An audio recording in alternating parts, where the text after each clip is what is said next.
Hi, welcome to some ideas using 2.5-inch strips that we're running through GourmetQuilter.com. If you have signed up to receive the pattern, you'll have a pattern to download and print that tells you all about it. I'm here to show you all about it. So we're just going to make a fun little hanging bag. So who wouldn't like a little bag that just hangs around? I would like a little bag that hangs around, so here we've got one. So I thought it was kind of fun. We've just joined some strips up for the outside, joined some strips for the inside, and we've got a nice bound edge on the sides and bound around the top and a little handle. So we'll go ahead and get started. The pattern tells you how much to cut and what lengths and all the rest of all that sort of information. We can hang this little guy up here because he just likes to hang around. So I've gone ahead and I've joined my strips because there's nothing hard about joining sets of strips. We need some for the front and we need some for the inside, for the lining. Now you need one more for the lining to give it the extra width. Plus there's another reason for that. I'm going to quilt either side of these seams here, and also we just didn't want the seams matching up. So by having the extra strip there, we've got the extra width to play with when we're quilting and things. Plus it offsets the strips so that they're not in each other's way when we're doing the quilting. So I'm going to go ahead and start just doing, so I'm just going to do straight lines. I'm going to go 1/4 inch either side of each of my seams, and it's really that easy, and I will go ahead and do that, and I will come back and show you the next stage. So I'm just finishing up quilting the lines. That was the last one, and guess what, I'm going to give it a press.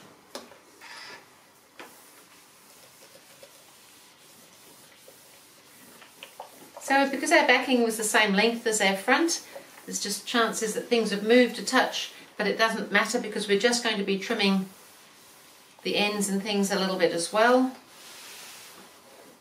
It's looking kind of fun.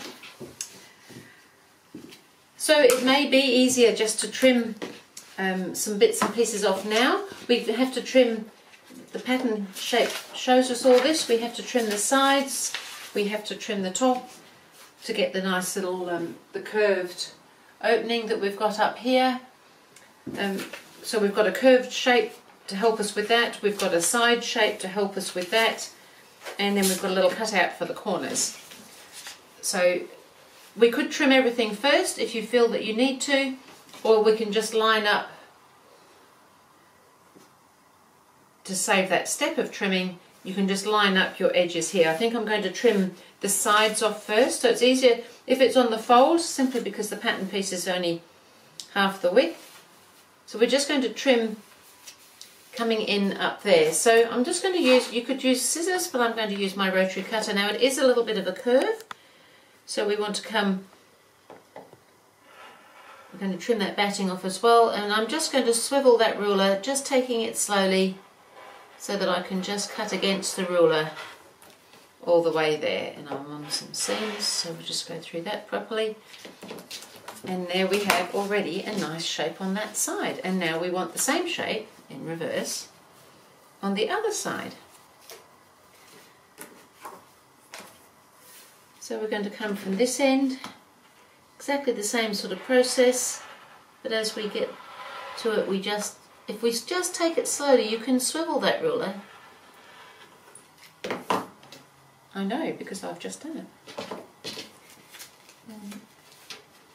We've got quite a few thicknesses here, so sometimes this happens when there's a few thicknesses, but that's okay, that's all done now. So we're looking pretty good on that area.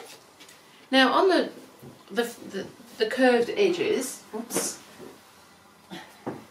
So we've got it scooping down here and it's scooping up on the back side. So it may be easier at this stage to trim that top edge straight, or you can just place your pattern piece on it. So this fold is indicating your top, sorry, the dotted line on here indicates the top of your piece here. And so we want to do, cut that curve in. This is going to be the front of my piece. So I'm going to position that so that that line goes along the top of my fabrics there. And again, I'm actually going to use the rotary cutter. Just be careful if you're doing freeform cutting, but it's okay to do. Just take your time, make sure that everything's sitting well and flat so that you can scoop around there, and we have, look at that, amazing. And on this other edge we want to do the same thing, but we can't put the line on that edge this time. We just bring it down so that the top of this sits at the top, but just keep an eye that it's sitting fairly straight, that it should be the same distance down at both ends, and this should line up with our centre seam here. And I'm just going to cut that as well. How amazing is that? So we have now an amazing shape. These bits should match on the sides. We've got our little scoop in the front. If you look at this one here, it's scooping at the front. We have to work on the sides next. So we just want to line things up now, because we need to cut a little corner out so that we can make these nice little box corners here. There's different ways of doing it, but because I want to bind this seam, it's easier if we cut it away now. So when we're at this end, for lining it all up, we're going to do our 1/4 inch seam allowance. So we want to have that little piece sticking up there so that it intersects at the 1/4 inch. And this should come down. And then the pattern piece of the area to cut away, so this fold indicates this fold, sorry, this dotted line indicates this fold down here. And so we just want to cut away this corner on both sides. So I'm actually just going to use scissors this time, because the rotary cutter will not help at all. So this is a cutting line, so that we know that we've got enough left still to stitch. And we'll do that on the other side as well, so making sure that this is lined up at the top so that it intersects at the 1/4 inch seam area. And we're going to position the dotted line on the fold down here, and we're going to cut away that corner.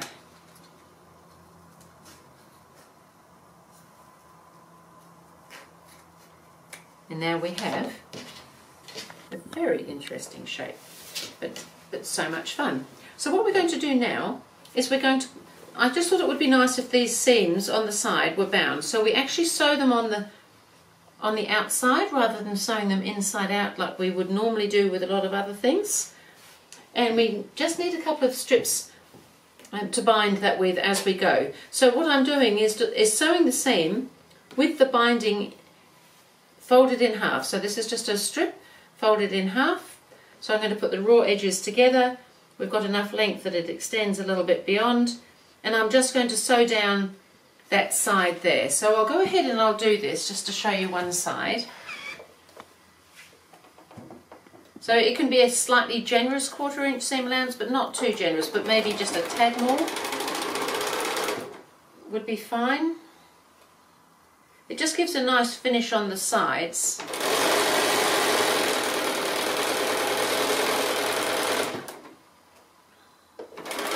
This is a slightly curved seam, so just bring your binding around as well.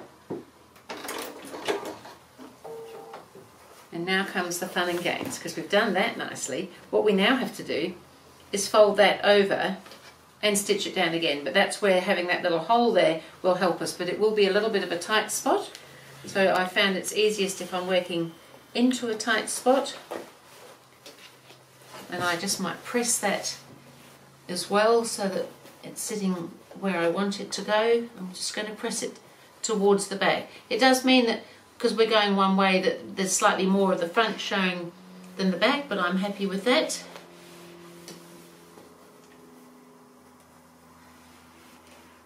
I just want to make sure that's pressed all the way down. It'll just be a little bit easier to sew into. So now I'll go ahead and I'll sew that down so that you can see that all things are possible. So I'm just going to sew close to the edge of the binding strip now.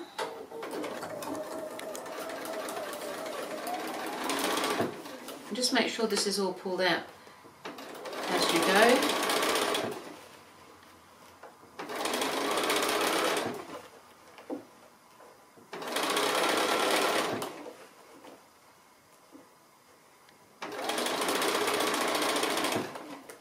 You can see it gets into a little bit of a tight spot, but because we've got that little, whoops, you probably can't see anything, that little corner cut away at the bottom there, we can sew right into there.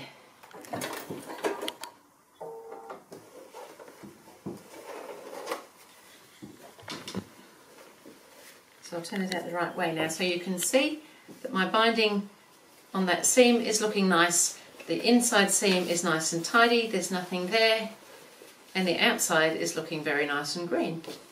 So now I'm going to go ahead and do the other side in exactly the same way, and then I'll show you how to do the next bit. So I've gone ahead and I've done the binding on the second side, so we're very happy with our little sides now. They're all tidy inside, tidy outside. Now we just need to do the corners, so we need it inside out to do that, and we will have to have the little seams exposed in the corners, but if we overcast them with a zigzag stitch, then that works really well.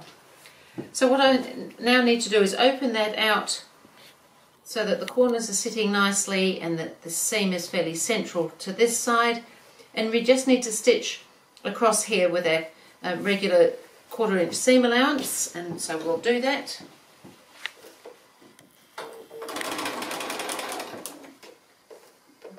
That's all sitting well and those corners are sitting well. It's looking pretty good.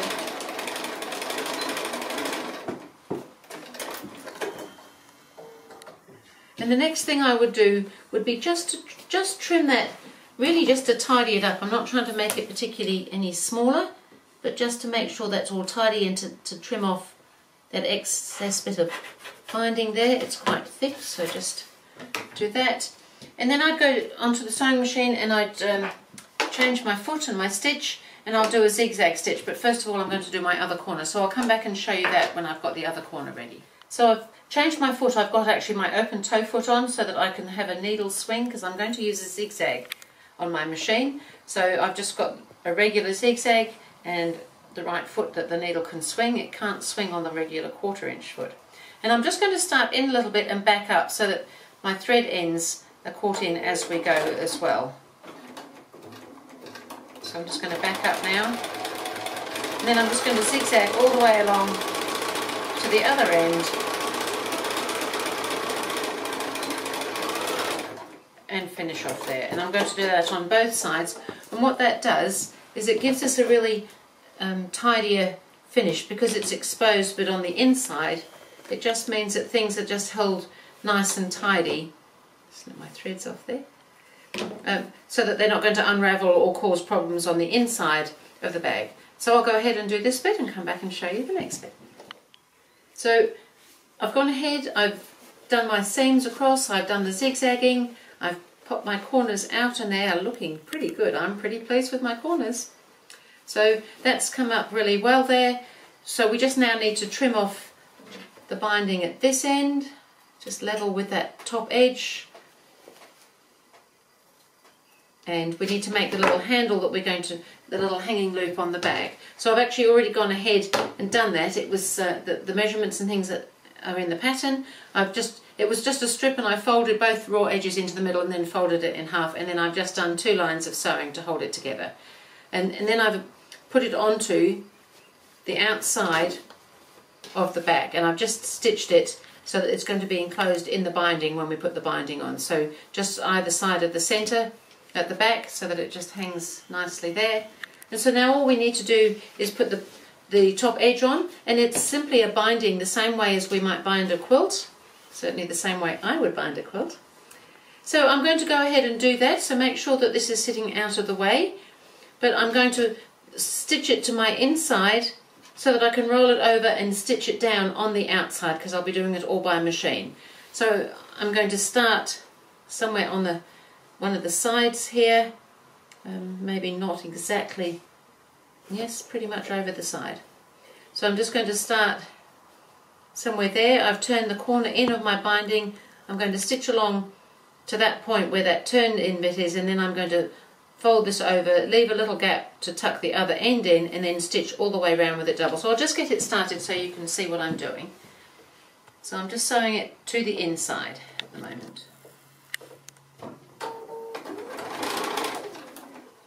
So we're working around a curved edge, but our binding is just cut on the straight. So we might just want to be aware of that.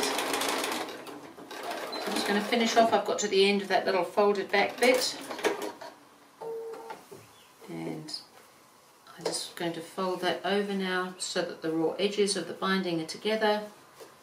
Come along a little bit so that there's room to tuck something in there, and then start sewing and go round as I would. But just make sure your handle's sitting down so that where it stitches over that, it's sitting nice and straight. There's the back here. Might be bunching up a bit much for you. And then I'm just going to go all the way round, stitching my binding on. So I will come back and show you when I get to the other end. All the way around, and I'm just back where I started there. So I'm just going to go just a little bit further, and then my end here will tuck in this little bit that I left open. I just tuck that in, push it all the way in so that it's sitting nicely, and I'm just going to stitch back to where I started that stitching there.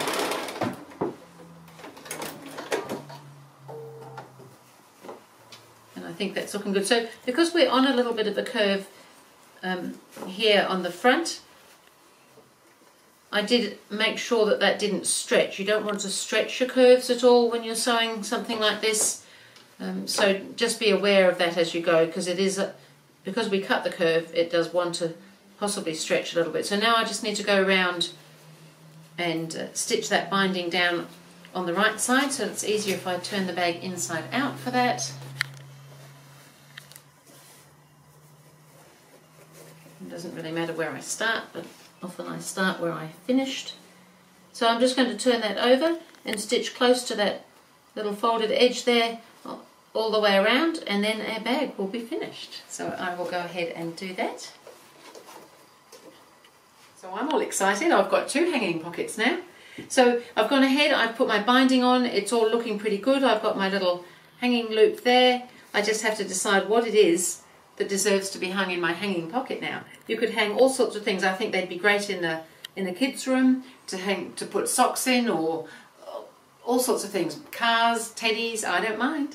Anything. It would be good to have in a vehicle to keep little things in. It would be good in oh so many places to have a hanging pocket.